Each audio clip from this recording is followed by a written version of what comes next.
નમસ્કાર પ્રણામ, હું વૈદ મહેન્દ્રસિંહ સરવિયા, અષ્ટાંગ આયુર્વેદ ધામ તળાજા ભાવનગર. આયુર્વેદના ઘણી બધી ઔષધિની એમાંની અમુક ઔષધિ આપણા રસોડામાં છે અને એ ઔષધિનું નામ છે સંસ્કૃત પ્રમાણે રસોન, જેને આપણે લસણ તરીકે ઓળખીએ છીએ. અત્યારે ચાઇનીઝ લસણ પણ આવે છે, જેમાં હાઇબ્રિડેશન છે અને સ્વાસ્થ્ય માટે ખૂબ નુકસાનકારક, સરકારે એની પર પ્રતિબંધ મૂકેલો છે. બીજું હાઇબ્રિડ લસણ પણ આવે છે જે ગોળ હોય છે, પણ દેશી લસણ જે આયુર્વેદમાં શાસ્ત્રમાં ગુણધર્મ કીધા એ રસાયણ પણ છે. અને કાશ્યપ ઋષિમાં તો આખો રસોનો કલ્પ આપેલો છે. તો આપણા સ્વાસ્થ્યનું એક અગત્યનું અંગ છે જેની અંદર એ છે લસણ.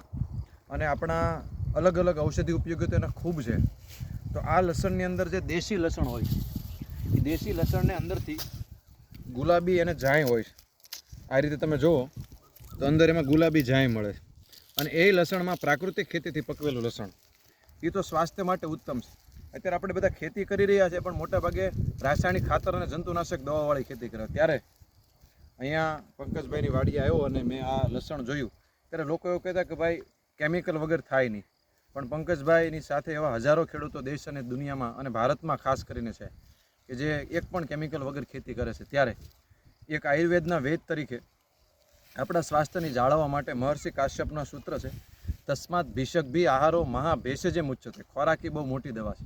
ત્યારે આપણા દરેક ખોરાકમાં આપણી આસપાસથી જ્યાં જ્યાં શુદ્ધ અને સાત્વિક અને પ્રાકૃતિક ભોજન મળતું હોય એનો સહારો લે. એમાંય તે દેશી ગાય માતાનું ગોબર, એટલે ગોમયે વસ્તે લક્ષ્મી. જ્યાં ગાય માતાનું ગોબરનું છે ત્યાં ઔષધિ, એની શક્તિ સહસ્ત્ર ગણી વધી જાય છે. એ પુષ્પવાન, ફલવાન અને પ્રસુરવાન થઈ જાય છે. તો ગોમયે વસ્તે લક્ષ્મી અને ગાયના ગોબરની જે ઔષધિ તાકાત સાથે પકવેલા જે કંઈ આહાર વિહાર છે એનું આપણે સેવન કરીએ, આપણા સ્વાસ્થ્યનો લાભ મેળવીએ. અત્યારે હૃદયરોગનું પ્રમાણ પણ ખૂબ વધ્યું છે. તો હૃદયરોગની ઘણી ઔષધિમાંથી એક ઔષધિ લસણ પણ છે. પણ જેને પિત્તનું હોય એને લસણને સેવનમાં ધ્યાન રાખવું જોઈએ. ત્યારે આપ સૌને આગ્રહ અને પ્રાર્થના છે કે ચાલો પ્રાકૃતિક ખેતી અપનાવીએ, શુદ્ધ આહાર લઈએ, આપણે અને આપણી આવનારી પેઢીને રોગમુક્ત કરીએ, ગાય માતાને બચાવીએ, ભારત માતાને બચાવીએ, ભારતના ખેડૂતોને બચાવીએ. એ જ પ્રાર્થના સાથે જય ભારત, જય આયુર્વેદ, નમસ્તે.